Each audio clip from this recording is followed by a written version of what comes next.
Hey everyone, welcome to Taking the Pulse, a healthcare and life sciences video podcast. I am Heather Hoops Matthews here in the studio today, joined virtually first by Lauren DeMoss, a Maynard Nexsen healthcare attorney in Birmingham, Alabama. Lauren, it's good to be with you. Yeah, thanks so much, Heather. Hope you're doing well today. I am, and I am looking forward to having another conversation with another Maynard Nexsen lawyer, Brandon Robinson, who is leading the firm's cybersecurity and data privacy team. Brandon, it's good to have you join us. Great to have you, Heather. I appreciate you including me today. I have already had the pleasure of hearing you once speak on this topic, and you really dealt out a lot of valuable information for companies. Can you start us off by just telling us some of your background and how your team helps companies who do have a security incident?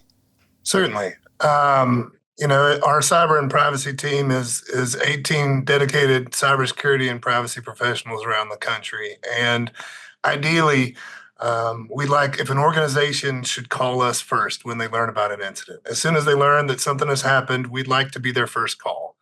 Because what happens is from there's a lot of work streams that get kicked off in very rapid succession, and the organization is in crisis mode. And we can come in and be your SWAT team, your crisis response that quarterbacks the situation and all those varying work streams and functions and teams. If you wait too late to do that, if we aren't able to get involved from the get-go, there's risks involved. You may end up missing legal reporting deadlines. You risk that the responses and the work that you're doing and the investigation may not be covered by attorney-client privilege. And in that crisis mode, when everything and your understanding of everything is changing hour to hour and day to day, there's a lot of back and forth that you want to make sure is protected by attorney-client privilege. And so what we do is we step in and we manage these work streams, and that includes forensic analysis, usually with a third-party vendor that we bring in through an engagement through the law firm, again, attorney-client privilege. If it's ransomware, there's ransomware negotiations that need to be involved with the threat actor. There's legal issues around that in terms of making sure those payments aren't going to sanctioned countries. There's IT recovery. Obviously, a lot of organizations have their own legal IT departments. Sometimes we bring in other vendors depending on the departments and the needs. Then there's communications. There's internal communications. There's communications with your investors and your stockholders and your C-suite. There's PR and communications with the public as your understanding evolves. And eventually, if there's notifications, you're notifying individuals and potentially regulatory authorities. Not to mention your insurance carrier and broker. And then through all of that is legal analysis and reporting. So some of those things may not feel like legal-ish things, but being able to coordinate and manage all those work streams properly is an important part of managing your legal risk effectively and efficiently and in a coordinated fashion. You know, Brandon, I think it's clear that healthcare providers are huge targets when it comes to cybersecurity threats. And I think we've said very much so recently, it's not a matter of if, but when, on some level that they experience some sort of cybersecurity incident.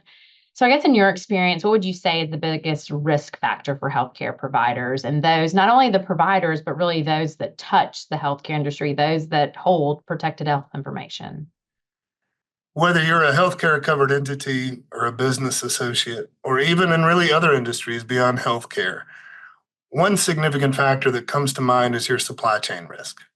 And by supply chain, I mean the chain, your vendors, your vendors' vendors, and so on, because as you get more attenuated down that supply chain, the more you lose control over the security of that data.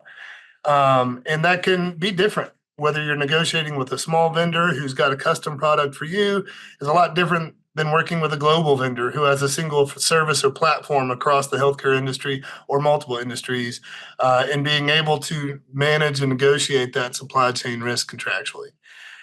If you think about data, in the case of healthcare, PHI, health data, think about all the hands that touch that data, all the eyes that see it, from your employees to your contractors, to your vendors, to your vendors' vendors, and all along the way, it's getting processed in order to provide effective healthcare services. So even if you get in your house in order, one big significant risk factor is how do you manage all those different entities in that supply chain stream with respect to the precious health data that you're obligated to keep secure and confidential.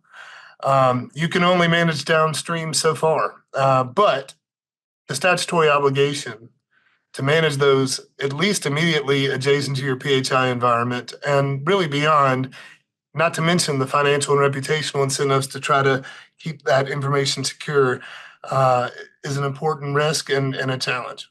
Yeah, I think that's right, Brandon. I mean, it's hard to fully mitigate that risk because you only have so much control the farther down. But the reality of it is that for healthcare providers, that those that are business associates that are, the first ones getting the information, they're sharing it and they're wanting to use it for different purposes, whether it be data utilization or development of AI, and trying to contractually mitigate the risk downstream is the best thing I think that healthcare providers can at least try to do. I think that's right. And we're entering a world where there's more and more data available and more that you can do with it and more pressure to provide efficient and effective and customized healthcare services to those in need and your patients. And there's a balance there. And it's not always the zero sum game of innovation at the cost of privacy and security or vice versa. But I do think it's a challenge to do so and do so in a strategic way that's smart about how the risk is managed. Whether it's supply chain or the PHI, what exactly does mitigating the risk look like? Like what could healthcare providers or companies do? Great question, Heather. I think there's some main pillars of what vendor risk management looks like. One is just doing your due diligence on the front end, understanding what information or documentation do you have, where is the data that you have, where does it reside, if you're a business associate, what information and documentation are you requesting? And do you need it? And where's it going? And what are you doing with it? Do you have a standard security questionnaire that you send when you're onboarding your vendors? Is there a risk assessment involved when you're onboarding new vendors? Is there a request list of certain documents and how those documents are transferred? Um, a second big part of vendor risk management is contracts. Obviously, everybody needs to have a really solid BAA, a business associate agreement. And Lauren is a genius at those BAAs. I'm glad that I have her because she's much better at it than I am. But you also have to go beyond that form BAA and consider the situation and the specific security safeguards. How are you allocating liability for data breach? Are you getting indemnification? Look at that limitation of liability. Is it unlimited or is it limited to the fees you're paying the vendor? Is it broad enough? And if there is a data breach, who's going to bear the cost of that? There's cost involved with notification. There's obviously attorney's fees if you're offering credit monitoring. And so how are you allocating those costs and risks when your vendor or your vendor's vendor has a data breach? Another thing is who's going to handle the notices, and I'll talk about that a little bit later. But if your vendor has a breach, do you spell out in the contract who has the responsibility for making those notifications, and is it subject to your approval? At a minimum, you need to have them cooperate with you. And so another part of risk management is ongoing monitoring. You can sign the contract, you can have the terms and conditions, you can have a BAA in place, you can have policies, but as you all know, a policy is only as good as people who know about it and implement it, right? And so you need to be able to assess your vendors, do risk assessments, whether that's on a regular annual basis or whether that's a sample basis. You need to be able to manage them throughout the life cycle of their possession of your data. And then finally, another aspect of vendor risk management is risk governance and training and education. There's a lot of things you can do beyond the contractual relationship with your vendor that improves the cyber health and maturity of your information governance. In some cases, this is actually required, right? But there are things like training employees, doing periodic risk assessments, going through a tabletop exercise with your team of simulating a particular scenario and taking that. Hopefully, you have an incident response plan that you've written down. Well, let's put it to the test and practice and see how we do. We do those sort of things often with clients. And to me, the ideal risk assessment involves not just a technical vendor coming in, not just your lawyer looking at the policies and procedures, but both groups of subject matter experts coming together and doing a comprehensive assessment of not only your security technology and infrastructure and your policies, but how they get implemented and how that technology is used and not used and limited. So these sorts of exercises are not just best industry practices, but they also reduce your risk surface. They reduce the amount of PHI potentially that's out there vulnerable to attack if it happens. In many cases where reasonable security procedures and practices are required or mandatory, these sorts of exercises, beyond your contractual management, provide some documented proof that you are doing industry practices, that you're doing the sorts of things to make sure that your organization has mature and sophisticated cybersecurity information environment and governance. Yeah, I think Brandon, it's all these things you're talking about. To me, it's a lot easier to iron these things out on the front end in terms of onboarding and with vendors and with any third party that's going to have access to your PHI or information, doing your diligence on the front end and ironing these things out contractually is a lot easier. It may not feel easy at the time, but I think it's a lot easier rather than tackling those things after something goes wrong, right? Because that's when it becomes would have, could have, should have in terms of the contractual relationship and ways to make sure that risk is mitigated. So kind of speaking or thinking about, what can go wrong. And I know you and I can probably we could probably have a whole podcast on horror stories related to cybersecurity. Yeah. But in your mind, kind of in the healthcare context, what is kind of that big red flag or when, providers are thinking about cybersecurity, what all can go wrong? I think when in talking about risk supply chain and vendors, I think what often goes wrong is the vendor has a data breach. And either they report it to you or you read about it online and they didn't report it to you. And by the time you hear about it, a lot of time has passed. And then there's confusion about who's responsible for the notification. You're relying on their investigation and their forensic investigation to figure out what even happened so that you can analyze your legal obligations. And so I think to your very point, Lauren, what can go wrong is when you don't have this ironed out on the front end, either internally or with your vendors, and then it happens. And then everybody's either talking past each other or they're all standing in a circle pointing to the right. And time is critical in that moment, right? One of the challenges about vendor breaches is because often it's their system, it's their environment, it's a different organization. They're not part of your organization, and so you don't have that first party account of what happened. Which is why, by the way, you need to have in your contract that they'll cooperate with you and give you the information you need when this happens.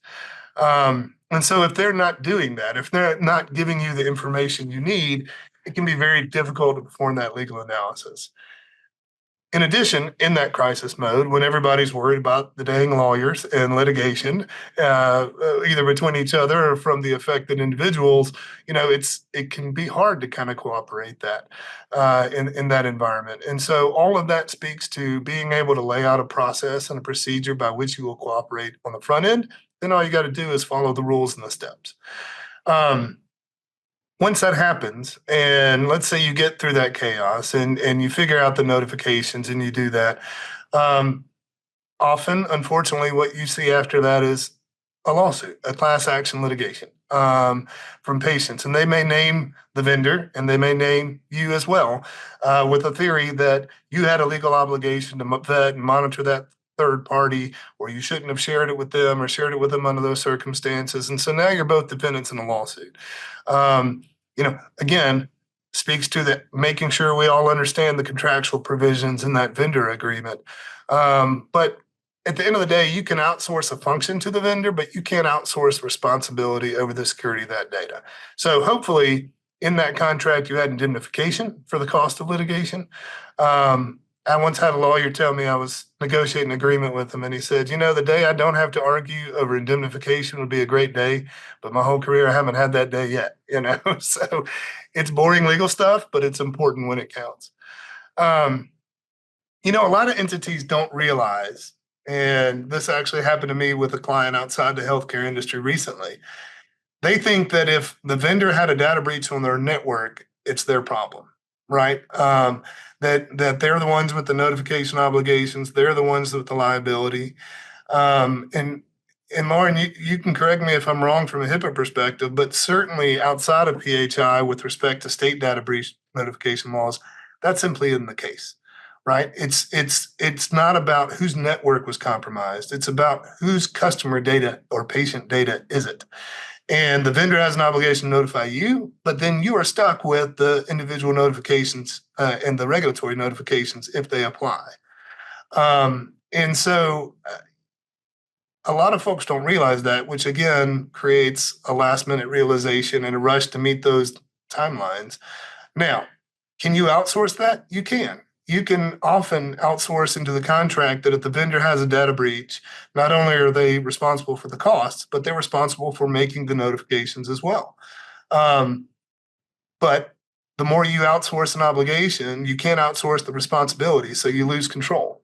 So what we often try to do is build flexibility into that agreement that says, yes, they're going to cooperate. Yes, they're going to give us the information we need. And maybe at our option, we can decide based on the incident whether we're going to allow them to do the notification. But we want to be able to review it and approve it. And so there's ways to sort of strike a balance in between sort of obligation and burden versus control and making sure you're protecting yourself from liability. So then the next question is, well, should we do that? Should we contract away that burden and that responsibility to the vendor if they have a breach? Well, I'm going to give you a lawyer's answer. It depends, right? Because as I was mentioning before, there's a big difference between whether you're negotiating with a small vendor who is providing, say, a bespoke product or service to you. And so this really governs that product or service as they're offering it to you versus a huge global vendor who provides this same product service to not only the healthcare industry, but all sorts of industries. So, I'm not going to name names, but you have an idea of who I'm talking about. They're going to have their boilerplate, and they're probably not going to create a bespoke allocation of risk for this one product or service they're providing to this one client in this one industry. And so you have to really think about in your supply and vendor risk management how to tailor that allocation of risk to the situation at hand and the information at hand and the vendor at hand. So different circumstances may lead to different conclusions. Brandon, you and I participated in a client-facing event earlier this year, and I remember people ask you kind of this hybrid question, which I want to pose to you, which was, what are the first steps that I should take if I need to do something? And then it sort of morphed into, well, if I need to start with an assessment, how often do I do an assessment? This isn't just a one-time thing. How would you, what advice would you give to anybody listening today? Great question. I think we're in a world now where cyber and data privacy compliance is much like Sarbanes-Oxley, right? It's not, okay, we did it once and now we're done. We don't have to do it again. It's an iterative process. And so it involves some degree of continuous risk assessment and monitoring and evaluation. I think ideally you do it at least annually. If you're not doing it annually, you need to do it on some periodic basis. And certainly when there is some event or circumstance that has a material effect or impact on your cybersecurity or privacy of your PHI. And so first, I would say it is something you need to do on a regular basis. What that periodicity is depends on your risk tolerance, depends on sort of your situation. Ideally, it would be annually. You might want to do it more frequently than that, but you definitely need to think about that anytime, say, you acquire a new entity, say there's a merger acquisition between healthcare entities, or if there's some big change in your information practices that would be material. And to your first question, which is, man, this is all very overwhelming. I don't know where to start. Where do I go first? Right? Well, it's kind of like they say about eating an elephant. You got to do it one bite at a time. And I'll even use another analogy, which it's like the retiree that's on a cruise that's trying to manage the all-you-can-eat buffet. You don't want to fill up on bread first. You want to go straight for the crab legs, right? And so you want to take a risk-based approach is what I mean by that. And so first, I think understand who we'll call them your tier one vendors are from a risk perspective. Who are the ones you use the most? Who are the ones that have most of your PHI? Who are the ones that you're most closely aligned with? And start with them, right? First say, who are they? What do they have? Second, go back and look at your contracts with those tier one vendors from a security risk perspective. And if you do that, maybe it's up for renewal. You can take advantage of that assessment to try to introduce or amend or renegotiate terms in a renewal process.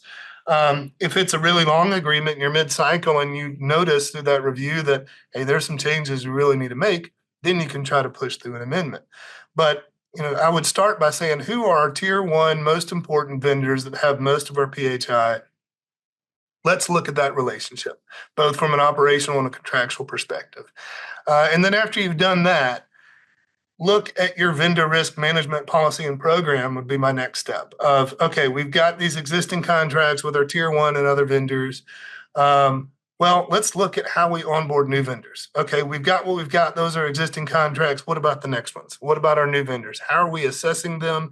How are we assessing their cybersecurity practices? What do our template contracts look like and how do they protect us going forward? And that would be a next step.